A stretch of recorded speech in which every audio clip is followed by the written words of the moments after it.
Bismillahirrahmanirrahim. Assalamualaikum warahmatullahi wabarakatuh.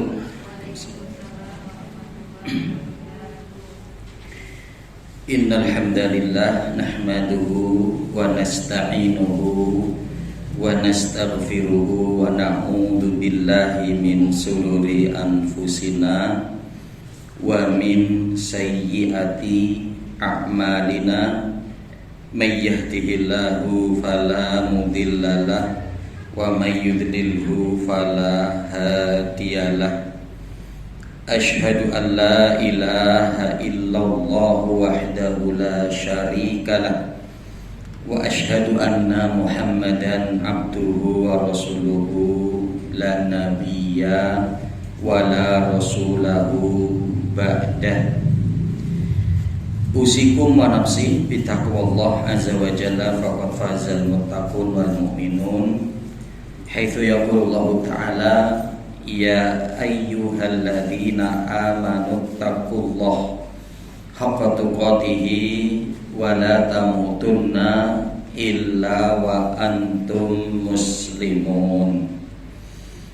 Faqala ya ayyuhalladzina amanu taqullaha wa qulu qawlan sadida yuslih lakum a'malakum wa yaghfir lakum dzunubakum wa may yuti'illaha wa rasulahu faqad faza fawzan 'azima.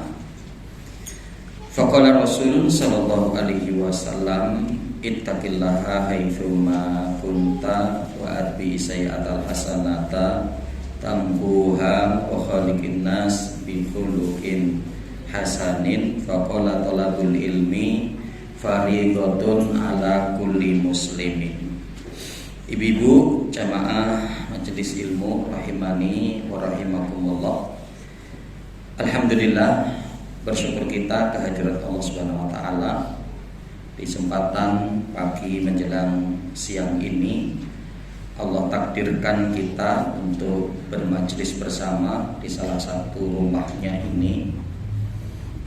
Mudah-mudahan dengan berangkat dari kesungguhan dan keseriusan kita, terutama tentunya untuk menggapai ridho Allah Subhanahu wa taala, kita dalam rangka untuk beramal soleh, mengumpulkan pundi-pundi amal kebaikan sebagai bekal kita nanti untuk menghadap Allah, dan mudah-mudahan dengan ilmu yang kita pelajari dapat menjadi bimbingan bagi kita dalam kehidupan kita, agar kita diberikan keistiqomahan di dalam menjalani kehidupan ini selalu dalam kebaikan dan tentunya selalu dalam ibadah dan ketaatan kepada Allah.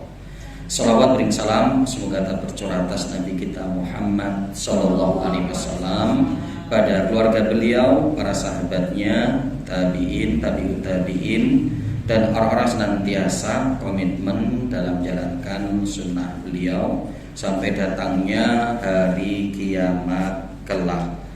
Allahumma la sahla illa ma ja'altahu sahla wa anta taj'alul hazna idza syi'ta sahla.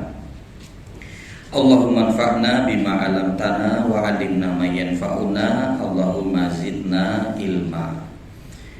Ibu-ibu jemaah pengajian Majelis Taklim Hijratun Nisa rahimani wa rahimakumullah.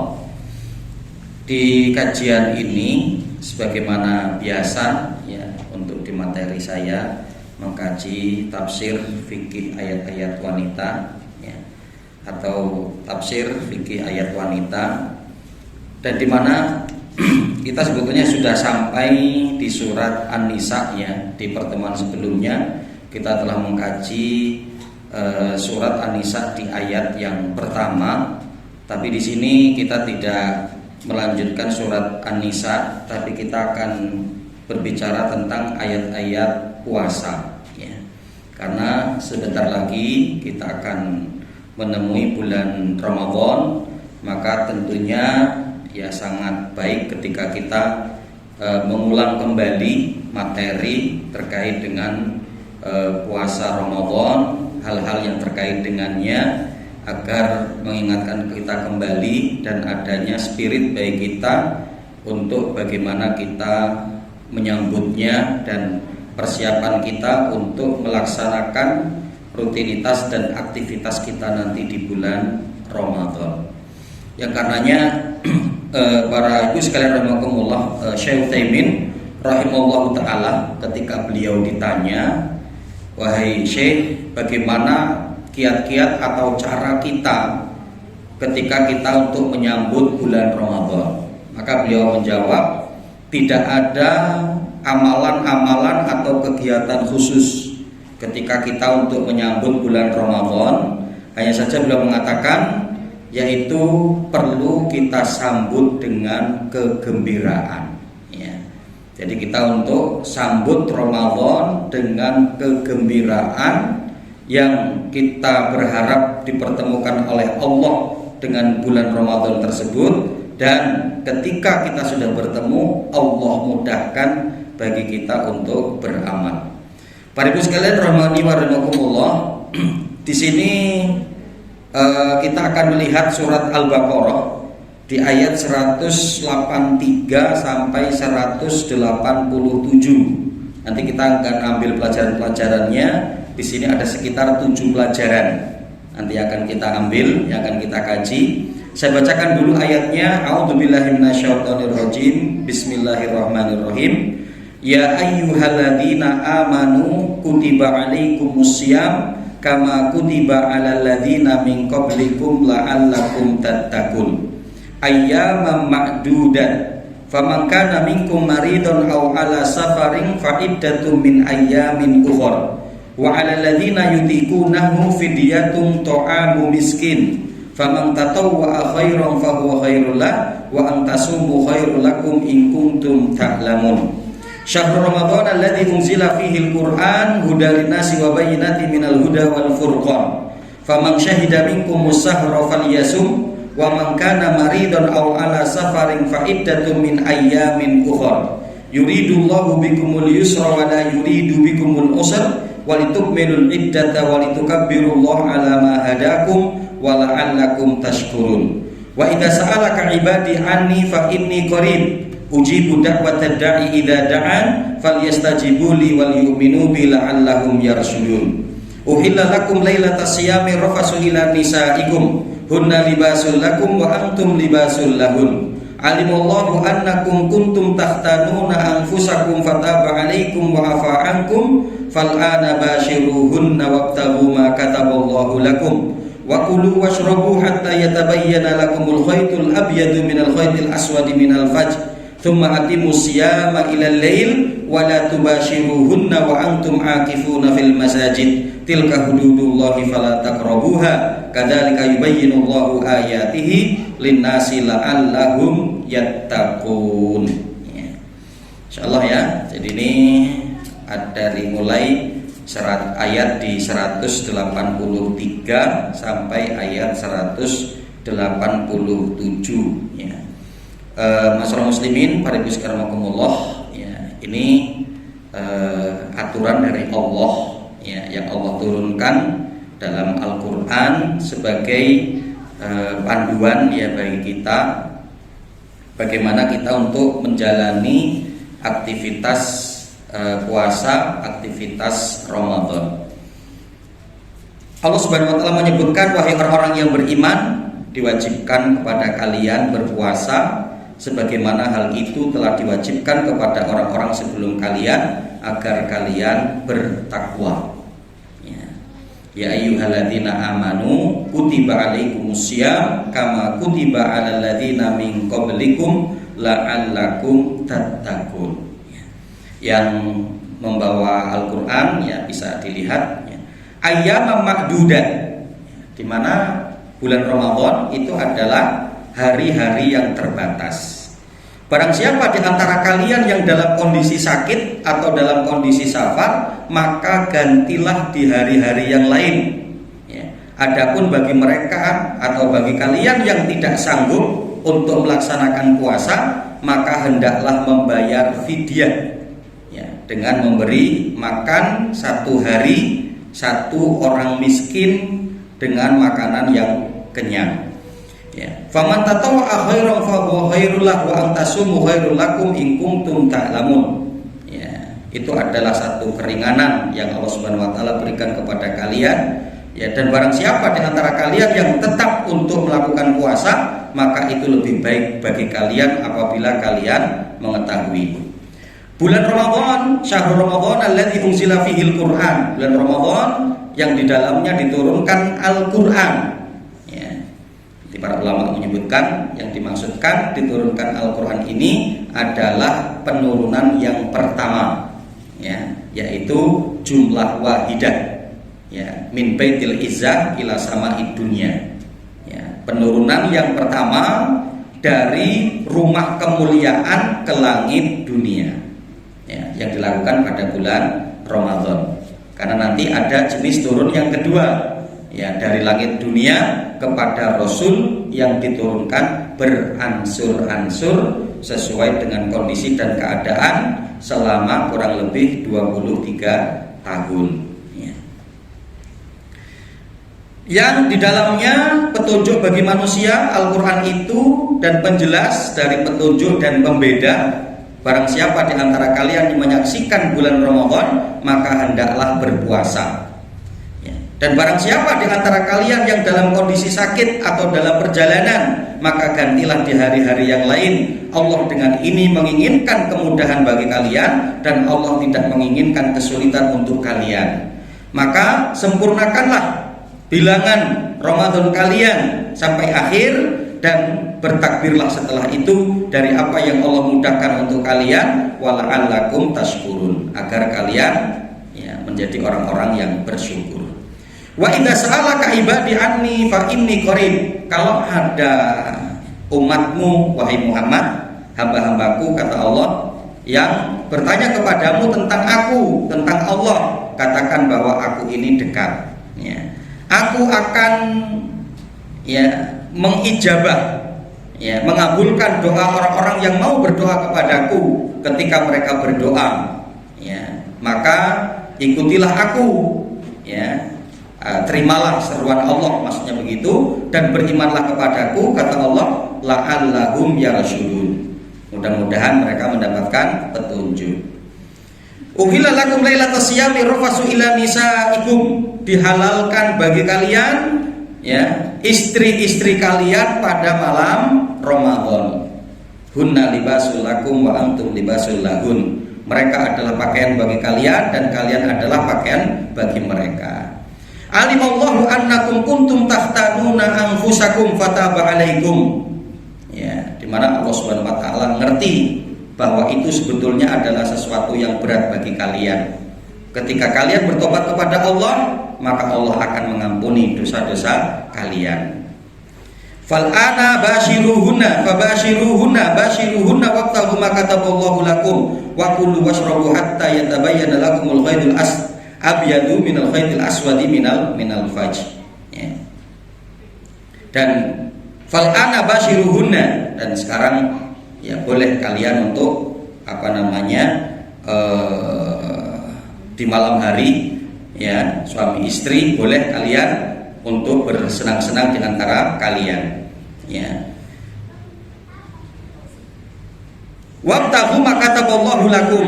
Ya, semua itu raihlah apa yang telah Allah tetapkan untuk kalian. Wa kulu washrabu, ya, makan dan minumlah kalian di malam hari, ya, hatta yatabayyana lakumul khaydul abyadu minal khaydil aswadi minal fajr. Ya, sampai jelas bagi kalian, ya, yaitu benang yang berwarna putih, ya, artinya adalah telah munculnya fajar. Maka ketika kalian melihat ini, berhentilah. Tsumma atimu siyam ilal lail, dan sempurnakanlah puasa kalian sampai malam hari. Wala tubashiruhunna wa antum akifuna fil masajid. Janganlah kalian mencampuri istri kalian sedangkan kalian sedang beriktikaf di masjid. Tilka hududullahi fala taqrabuha. Itulah, ya, rambu-rambu dari Allah, batasan-batasan dari Allah, aturan dari Allah, dan janganlah kalian langgar. Kadzalika yubayyinullahu ayatihi, begitulah Allah menjelaskan ayat-ayatnya linnas, bagi manusia, la'allahum yattaqun, agar mereka bertakwa. Ya. Masya Allah, para ibu sekalian rahimakumullah, ya, ini ayat yang agung dan mulia. Beberapa ayat dalam surat Al-Baqarah, mulai di ayat yang ke 183 sampai ayat yang ke 187, yang insya Allah nanti akan kita kaji dengan kita mengambil beberapa pelajaran penting terkait dengan ayat ini, terutama adalah yang terkait tentang masalah wanita. Ya. Pertama, khitab untuk mukminat dalam rangka meraih ketakwaan. Yang pertama, khitab itu artinya redaksi. Ya, jadi redaksi pada ayat ini juga ditujukan untuk para mukminat. Meskipun siaknya, redaksinya menggunakan ya ayyuhalladzina amanu, wahai orang-orang yang beriman. Ya, jelas nanti dalam kajian ilmu usul fikih bahwa ketika ada khitab yang ditujukan kepada laki-laki bagi kaum muslimin, maka itu juga berfungsi untuk mukminatnya, untuk ya wanitanya. Ya. Dan di sini yang diseru oleh Allah Subhanahu wa taala adalah orang-orang yang beriman. Berarti juga adalah dari kalangan wanita-wanita yang beriman. Ya.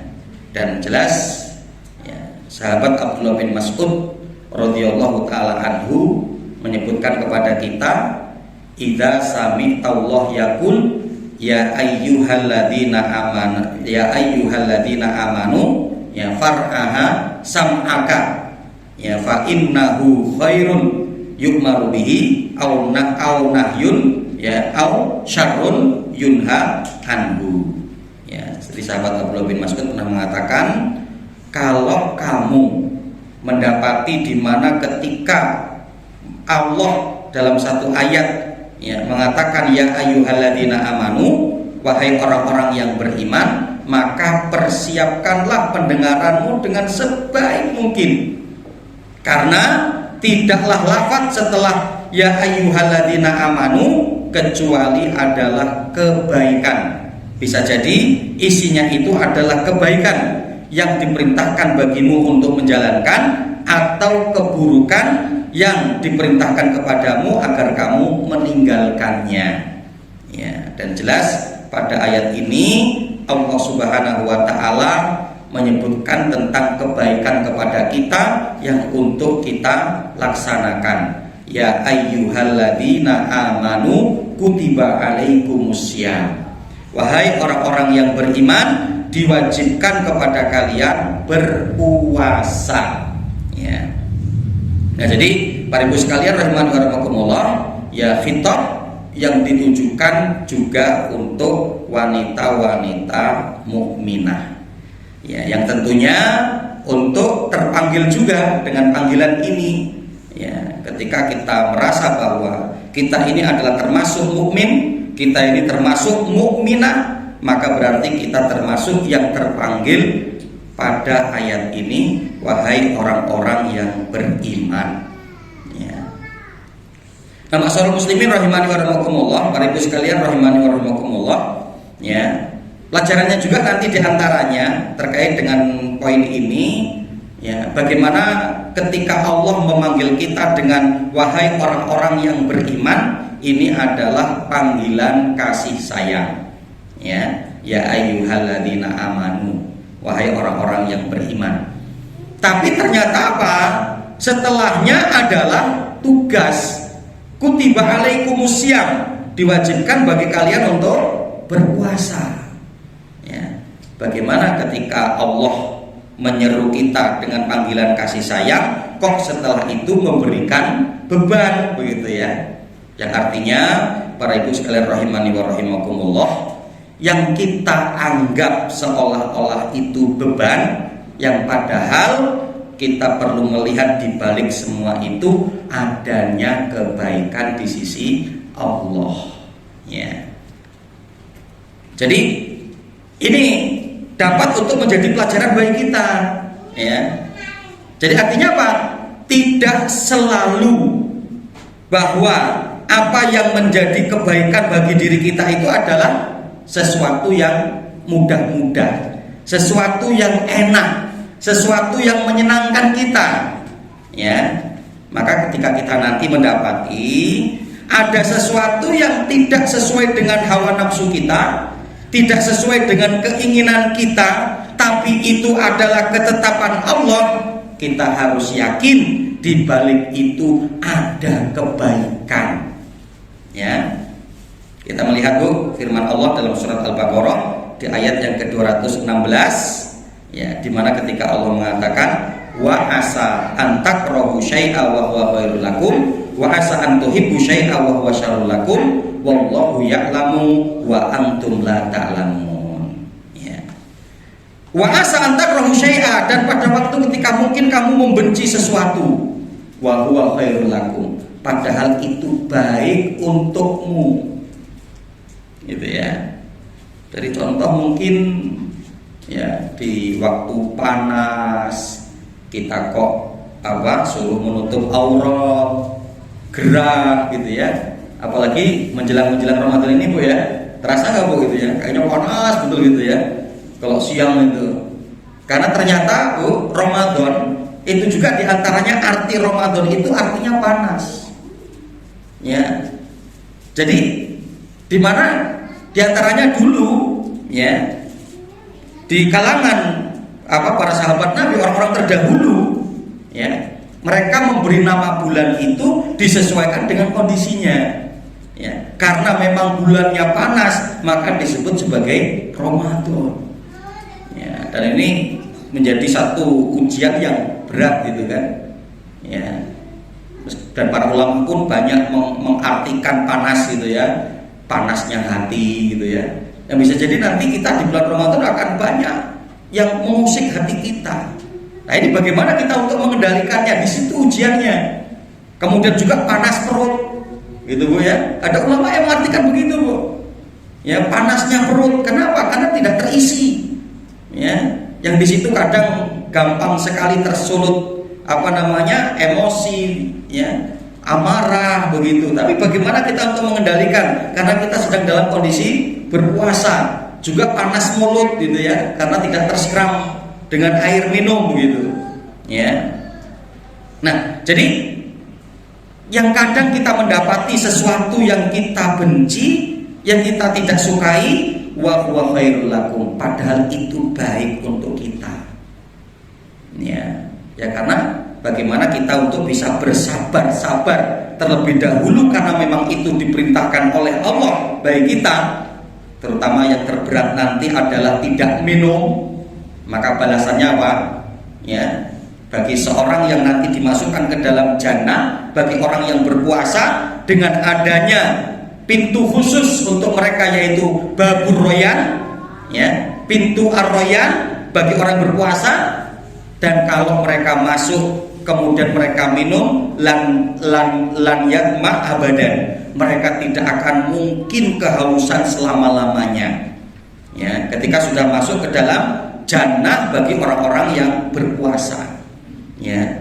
Nah jadi dengan menahan dirinya kita tidak makan, tidak minum, maka itu adalah lebih baik bagi diri kita ya. Meskipun mungkin secara hawa nafsu, ada apa sebetulnya Allah dengan kita ini, kok menyiksa kita, tidak boleh makan, tidak boleh minum, dan seterusnya. Nah, maka ya, tidak semua sesuatu yang memberatkan kita itu adalah buruk bagi kita ya. Wa asa an tuhibbu syai'a wa huwa syarrul lakum, bisa jadi ketika kita selalu mengikuti apa yang menjadi kesukaan kita, kesenangan kita, itu adalah buruk untuk kita ya. Yang ketika mungkin kita mau makan dengan makanan apa saja ya, ketika mungkin kita punya uangnya, punya sesuatu yang bisa untuk membelinya, mungkin bisa saja. Tapi kita untuk memperhatikan, bisa jadi itu adalah nanti buruk untuk kita ya. Wa huwa syarrul lakum wallahu ya'lamu wa antum la ta'lamun, dan sungguhnya Allah mengerti ya, sedangkan ya kalian adanya yang tidak tahu di balik hikmah yang Allah Subhanahu wa taala berikan kepada kita. Maka begitu juga pada ayat ini para ibu sekalian rahimakumullah, adanya juga pelajaran bagi kita ketika kita mungkin memberikan pendidikan, mengekang kepada anak-anak kita gitu ya. Ya, tidak selalu memberikan apa yang menjadi kesukaan mereka, apa yang disukai oleh mereka, ya. Kita tidak untuk memberikan itu kepada mereka. Kenapa? Dalam rangka untuk mendidik mereka agar mereka menjadi baik. Itu adalah kebaikan untuk mereka. Itu ya. Jadi ketika mungkin kita titipkan anak kita di pesantren, ternyata dia mengadu banyak problem, banyak masalah, tidak betah dan seterusnya gitu ya. Dimana kita harus tega tetap untuk menasehati kebaikan kepadanya, tetap untuk menasehati agar dia tetap betah untuk menimba ilmu di pesantren, ya, meskipun seolah-olah itu adalah sesuatu yang berat, tapi itu baik bagi mereka. Itu. Nah, jadi tidak selalu bentuk sayang kita memberikan apa yang dia minta. Ya, ketika kita mengetahui, kita melihat, ketika kita mungkin memberikan HP kepada mereka, HP ini akan merusak mereka, atau kendaraan akan merusak mereka, maka apa? Jangan kita berikan kepada mereka. Ya. Ketika mungkin orang-orang lain mengatakan, wah cuma HP saja lu Bu, harganya berapa? Kasihan anakmu. Ya, nanti dia hidup masa kecilnya tidak bahagia. Ya, ketika kita paham bahwa itu akan merusak mereka, mungkin kita berikan kendaraan, dia nanti akan main kemana-mana dengan teman yang sembarang, kita tidak bisa untuk mengontrol. Nah, tidak semua kebaikan itu apa yang disukai oleh anak kita itu kemudian kita beri. Nah, inilah diantaranya konsep Allah. Ya, jadi di mana ketika Allah memanggil kita dengan panggilan kasih sayang, ya ayyuhalladzina amanu, tapi setelah itu Allah memberikan beban kepada kita karena adanya pelajaran yang akan Allah berikan kepada kita. Ya, ya diantaranya bagaimana kita bisa untuk mengekang hawa nafsu kita, ya, bagaimana kita bisa merasakan, ya, lapar, dahaga, sebagaimana yang sudah didapatkan oleh banyak orang yang mereka hari-harinya sering dalam kondisi lapar, sering dalam kondisi dahaga dan seterusnya. Ya, banyak pelajaran yang Allah Subhanahu wa taala berikan kepada kita. Ya. Dengan tujuan apa para ibu sekalian rahimakumullah? Tadi ya, di ayat yang ke-183-nya Allah mengatakan la'allakum tattaqun, agar kalian bertakwa. Dalam tafsir Imam As-Sa'di dikatakan, ya, apa yang dimaksud dengan takwa? Dengan takwa, an-nasaim yatruku ma haramallahu alaihi minal akli wasyurbi wal jima' wa nahwaha allati tamilu ilaiha nafsuhu. Ya, di mana jelas ketika orang yang berpuasa meninggalkan apa yang Allah haramkan dari makan, minum, kemudian hubungan suami istri yang untuk ditinggalkan, yang padahal itulah yang disukai oleh mereka, kecenderungan daripada hati mereka. Kenapa mereka meninggalkan itu? Mutaqarriban bidzalika ilallah, untuk mendekatkan diri mereka kepada Allah. Rojian, ya, bitarkiha thawabuhu fahada minat taqwa. Dengan itu meninggalkan yang dilarang, ya, ketika orang sedang berpuasa, mengharap pahala di sisi Allah Subhanahu wa taala, mendekatkan diri kepada Allah dengan berharap meninggalkan itu semua mendapatkan pahala yang besar di sisi Allah Subhanahu wa taala. Ini pelajaran pertama para ibu sekalian rahimakumullah. Khitab, ya, atau redaksi pada ayat ini ditujukan juga untuk para mukminat dalam rangka untuk meraih ketakwaan. Adapun yang kedua, pelajaran yang kedua, hari-hari Ramadan tidak lama, manfaatkanlah sebaik-baiknya.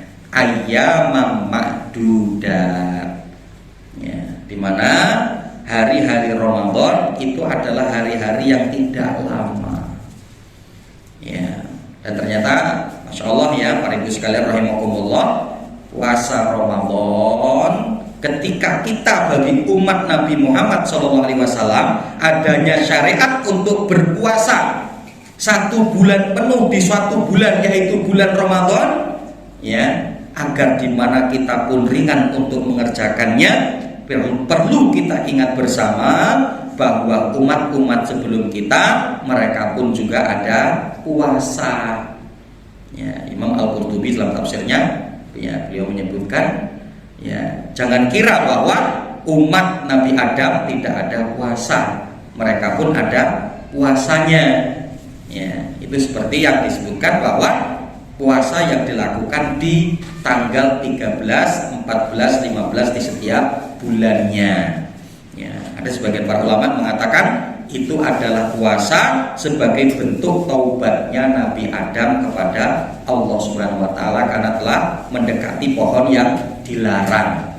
Ya, yang akhirnya kemudian terusirlah dari surga, kemudian berada di dunia. Ya, maka adanya syariat puasa.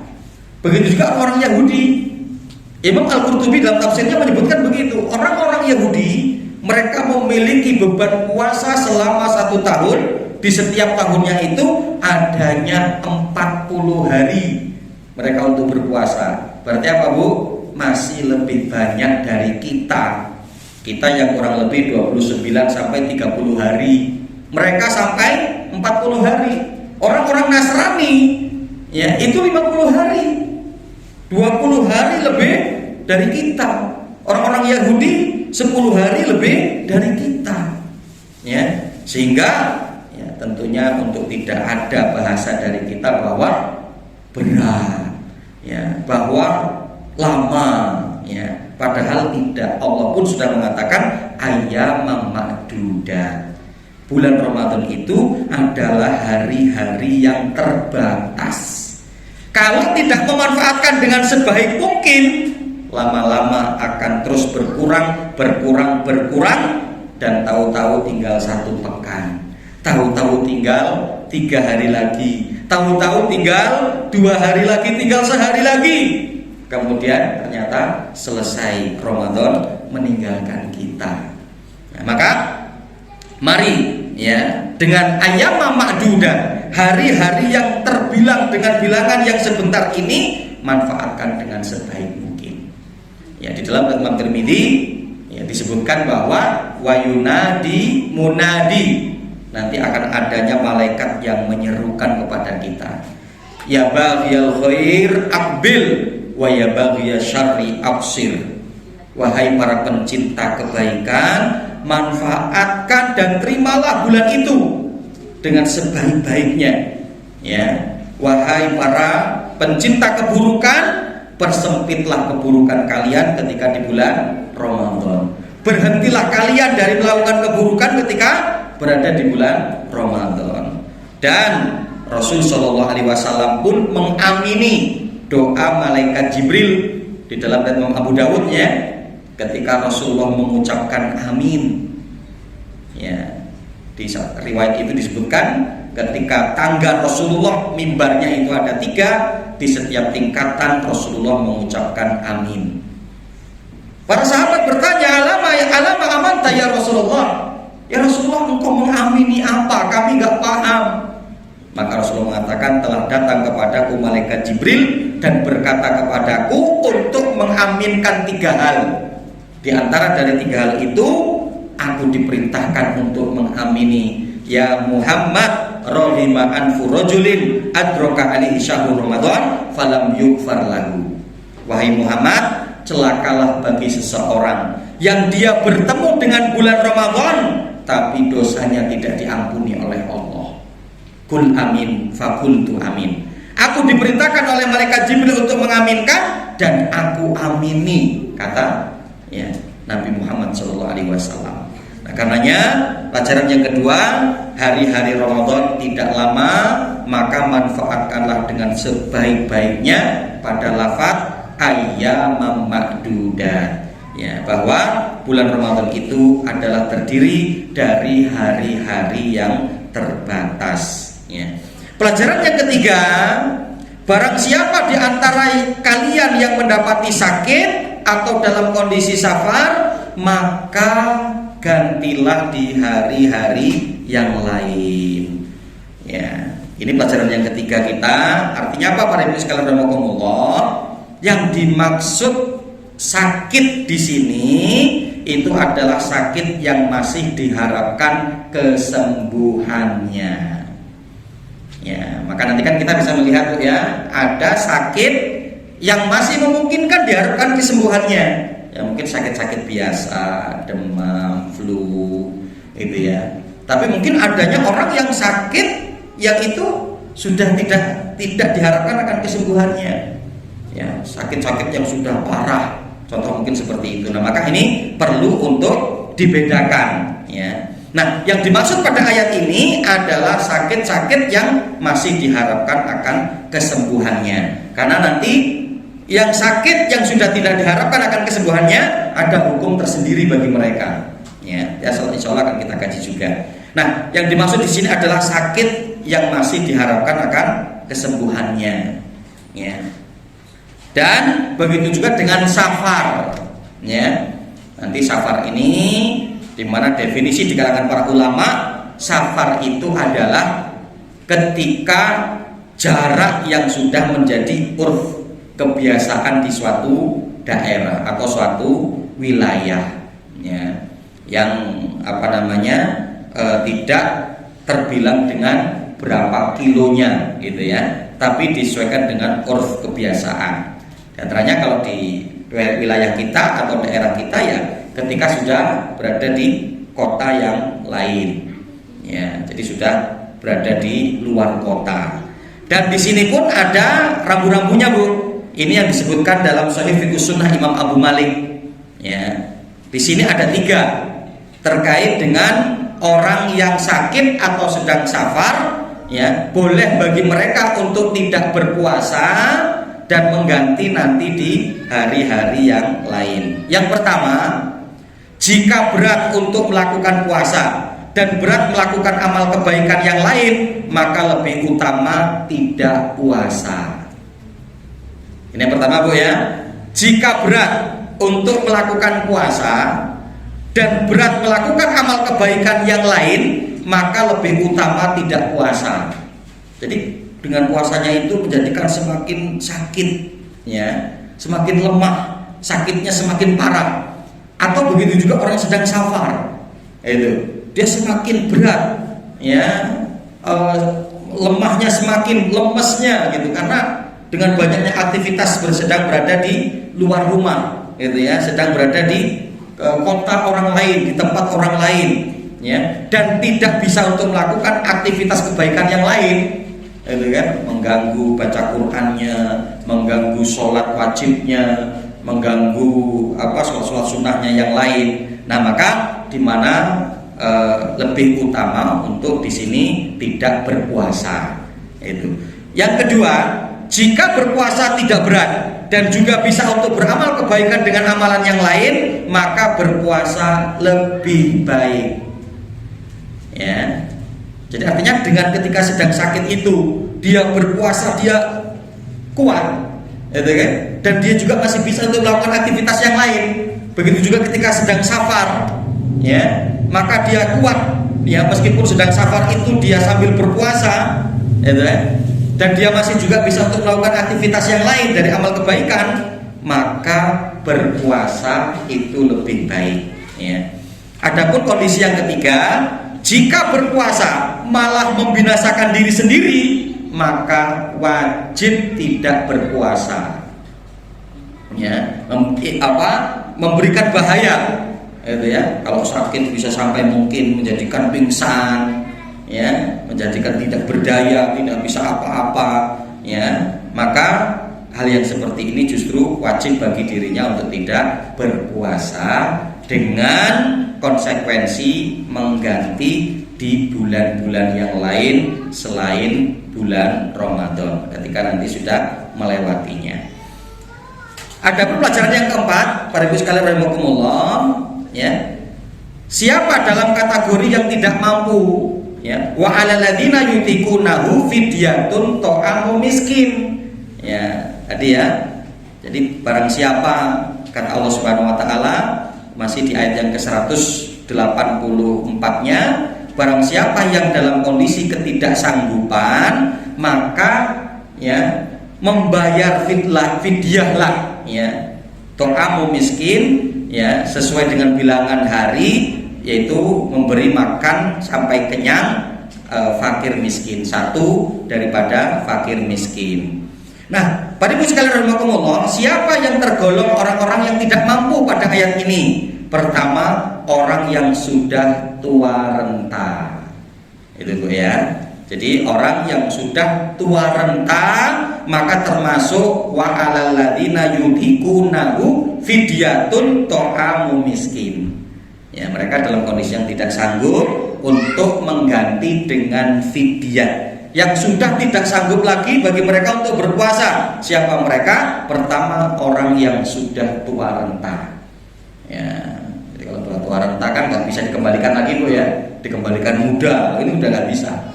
Jadi ya sudah, ya berarti ketika memang dia tidak sanggup untuk berpuasa, apalagi mungkin sudah sudah pikun gitu ya, dia ikut sahur, tapi nanti jam 8 minum atau jam 8 makan, lupa gitu kan, ketika ditanya lupa nanti jam berapa makan lagi ya, karena sudah pikun. Nah, maka orang yang seperti ini tidak untuk berpuasa, tapi keluarganya ya, ahli warisnya, anak-anaknya untuk bisa mengeluarkan fidyah ya, sesuai dengan hari yang ditinggalkan untuk memberi makan fakir miskin. Yang kedua, sakit yang sudah tidak diharapkan kesembuhannya. Nah ini Bu, yang kedua, siapa tergolong orang-orang tidak sanggup itu untuk berpuasa? Orang yang sakit yang sudah tidak diharapkan akan kesembuhannya. Ya. Nah itu untuk diberi fidyah, untuk memberikan fidyah. Ya, wa alal ladzina yutikunahu fidyatun ta'amu miskin. Ya. Nah, ketika nanti sakitnya seolah-olah tidak diharapkan kesembuhannya, tapi kok kemudian sembuh, ya nanti boleh kalau dia mau mengqadha. Tapi setelah dikeluarkan daripada fidyahnya, maka itu sudah cukup. Ya, fidyah ta'amu miskin. Ya, yang diberikan sesuai dengan bilangan harinya. Nah, kalau kemudian meninggal, apakah keluarganya, ahli warisnya untuk memuasakannya? Tentunya tidak. Karena kalau sudah diganti dengan fidyah maka sudah cukup. Ya, itu yang untuk mengqadha. Ya, man mata ya wa alaihi syiyam shamalahu waliyu. Ya, ada hadis yang mengatakan barang siapa yang meninggal dunia dan dia masih memiliki hutang, maka ya ahli warisnya lah yang mengqadha hutang puasanya tersebut. Kalau dia punya hutang puasa, itu bagi siapa yang dalam kondisi punya hutang puasa kemudian meninggal dunia. Hutang puasanya itu contoh mungkin seorang wanita karena haid, ya itu belum diganti. Ya, anak-anaknya tahu, ya ibu ini punya hutang 3 hari contoh mungkin belum diganti, ternyata ditakdirkan Allah ibunya meninggal, maka puasa yang seperti ini yang untuk diqadha. Ya, kalau tadi pada masa sakitnya, apalagi dengan sakit yang parahnya, yang kemudian untuk diberikan fidyah, mengeluarkan fidyah, maka ketika meninggal tidak perlu untuk mengqadha puasa dari orang yang meninggal tersebut. Ya. Kemudian siapa dalam kategori yang tidak mampu untuk berpuasa? Wanita hamil dan menyusui. Ya, wanita hamil dan menyusui. Ini termasuk yang tergolong tidak adanya kemampuan untuk berpuasa. Artinya tetap melihat kepada kondisi dia. Ya, pada dasarnya untuk tetap melaksanakan puasa. Tapi kalau itu tidak mampu, maka untuk ya boleh bagi dirinya tidak berpuasa. Lantas bagaimana realisasinya? Nanti kalau kita melihat para a'imah madhab, para imam-imam madhab seperti Syafi'iyah, Ibnu Qudamah, ya, dan beberapa pendapat para ulama yang lain, ya dari madhab, ya dari mazhab-mazhab yang ada itu lebih berpendapat tetap mengqadhanya. Ya, jadi ya dia tidak untuk berpuasa ya, tapi nanti untuk mengqadha itu di bulan-bulan yang lain selain daripada bulan Ramadan itu. Tapi nanti kita mendapati ada pendapat Ibnu Abbas, kemudian Ibnu Umar itu yang mengatakan cukup bagi mereka hanya membayar fidyah. Itu. Ya, jadi nanti ya sebetulnya terkait dengan perkara ini tinggal kembali kepada individu ya, apakah untuk mengqadha saja di bulan-bulan yang lain ataukah untuk membayar fidyah. Yang saja para ulama lebih mengutamakan untuk mengusahakan mengqadhanya. Meskipun juga nanti mungkin membayar fidyah, ya tidak masalah gitu, membayar fidyah yang kemudian nanti untuk tetap mengqadhanya. Tapi kalau untuk mencukupkan, kadang-kadang terjadi begitu Bu ya. Ya, kadang lah kita lagi hamil nggak kuat, menyusui nggak kuat, ya. Lah kalau mau mengqadhanya kapan? Kan begitu Bu ya.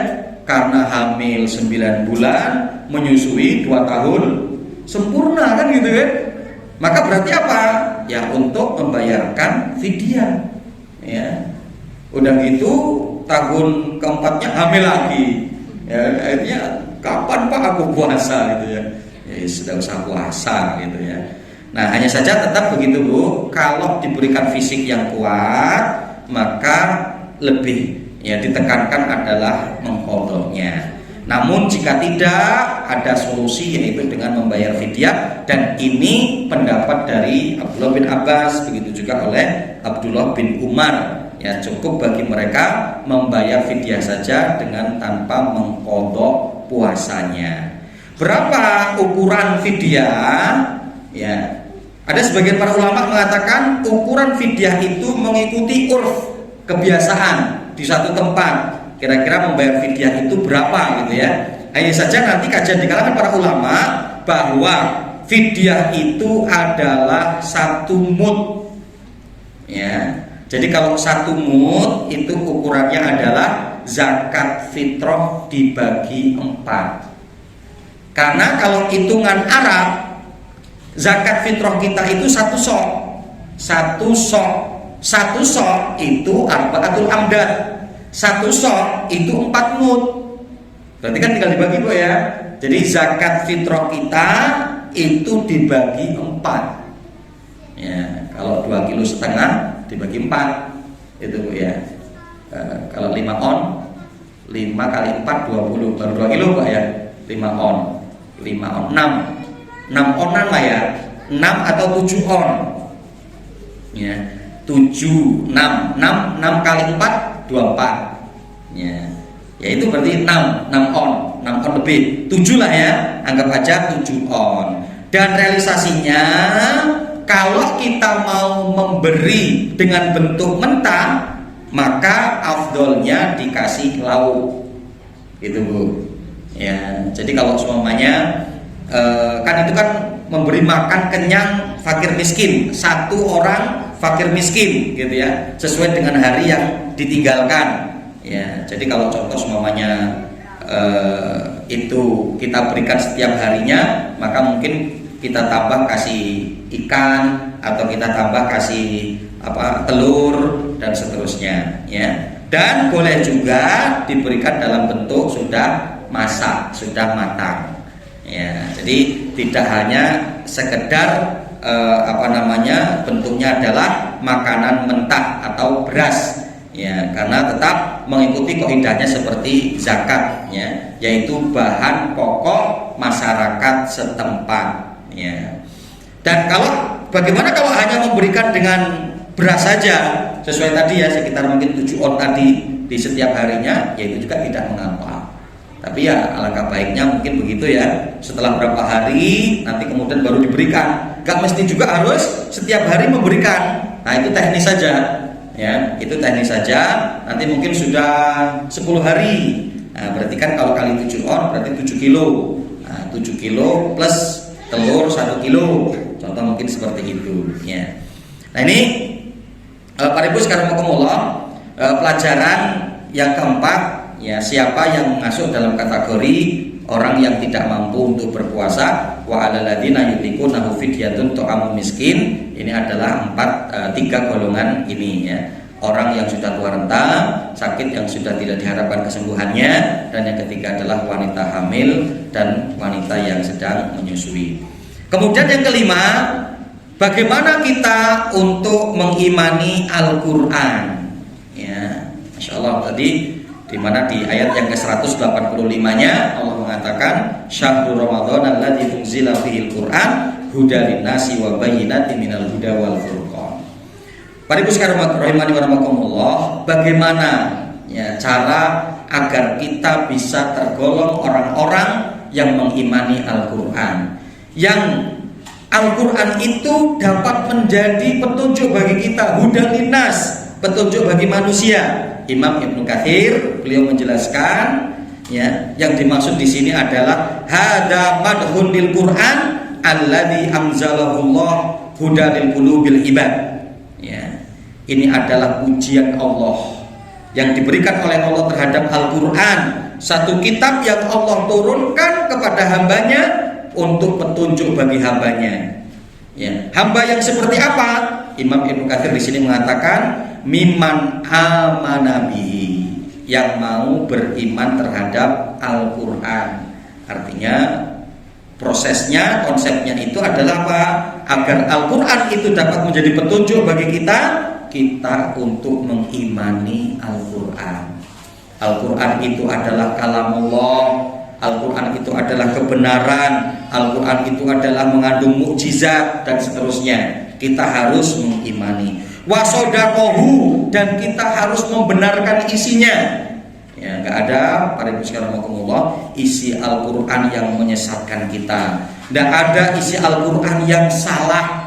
Nggak ada isi Al-Qur'an yang menyimpang. Nggak ada isi Al-Qur'an yang ingin menyengsarakan kita. Tidak ada. Ya, maka bagaimana agar Al-Qur'an itu dapat menjadi petunjuk bagi kita? Wasodaqohu, bagaimana kita untuk membenarkan. Wattaba'ahu. Kemudian berikutnya adalah bagaimana kita bisa mengikuti isi Al-Qur'an. Ya, maka untuk kita pelajari, ya, para ibu sekalian rahimakumullah, sedikit demi sedikit. Maka para ulama, diantaranya disampaikan oleh sahabat Abdullah bin Mas'ud, mengatakan begitu. Ya, sesungguhnya kami mempelajari Al-Qur'an itu 5 ayat 5 ayat. Dan kami belum melanjut kepada ayat berikutnya kecuali setelah terkumpul kepada kami iman dan amal. Ya, maka diantaranya diturunkan Al-Qur'an beransur-ansur kepada Nabi dengan turun yang kedua tadi, ya. Untuk apa? Agar bisa mengikuti Al-Qur'an. Ya, maka dalam Imam Tirmidzi Rasulullah pun mengatakan begitu, Al-Qur'anu syafi'un musyafa'un. Faman ja'alahu amamahu qadahu ilal jannah wa man ja'alahu khalfahu saqahu ilan nar. Rasulullah mengatakan Al-Qur'an itu dapat memberikan syafaat, ya, bagi orang-orang yang mengamalkannya, yang membacanya, orang yang mau memahaminya, orang yang mau mengamalkannya. Al-Qur'an itu dapat menjadi syafaat. Maka termasuk di bulan Ramadan nanti, Bu, kita untuk berlomba-lomba membaca Al-Qur'an. Karena nanti Al-Qur'an akan berkata kepada Allah, ya Allah, jadikanlah aku syafaat untuknya karena dia, ya, sedikit tidurnya ketika di bulan Ramadan karena membaca Al-Qur'an. Ini, ya. Jadi Al-Qur'an itu adalah syafi'un musyafa'un. Barang siapa yang menjadikan Al-Qur'an sebagai imamnya, yang diikuti panduan dalam hidupnya, maka apa? Al-Qur'an ini akan menggiring kepada surga. Dan barang siapa yang menjadikan Al-Qur'an di belakang punggungnya, maka Al-Qur'an nanti akan mendorong orang tersebut untuk dimasukkan ke dalam api neraka, ya. Nah, maka para ibu sekalian rahimani wa rahimakumullah, ya, ini jadi satu pelajaran penting bagi kita, bagaimana kita untuk mengimani Al-Qur'an agar Al-Qur'an dapat menjadi petunjuk bagi kita. Adapun yang keenam, ya, pelajaran berikutnya adalah diperbolehkannya berhubungan suami istri pada malam Ramadan. Ya, jadi pada ayat tadi jelas ya, dihalalkan bagi kalian untuk menghubungi istri-istri kalian ketika berada di dalam malam bulan Ramadan. Ya, kadang karena masih muncul pertanyaan begitu kan, Ustaz, bagaimana suami istri kalau berhubungan di Ramadan? Siang hari ya nggak boleh, ya, tapi kalau malam hari boleh. Nah, kadang juga ada yang katakan malam hari katanya nggak boleh. Ya, boleh. Ya, bahkan di dalam hadis Imam Al-Bukhari dari Ibunda Aisyah, ada Rasul sallallahu alaihi wasallam kana yudrikuhul fajru wa huwa junubun min ahlihi tsumma yaktasil wa yasum. Sesungguhnya kata Ibunda Aisyah, Rasul sallallahu alaihi wasallam pernah mendapati waktu fajar sedangkan beliau itu dalam kondisi junub. Ya, sudah waktu fajar kondisi junub gitu ya. Tapi untuk junubnya itu sebelum fajar. Ya mungkin ketiduran, akhirnya tidur, bangun sudah fajar. Maka kemudian Rasul ketika itu mandi dan melanjutkan puasanya. Itu.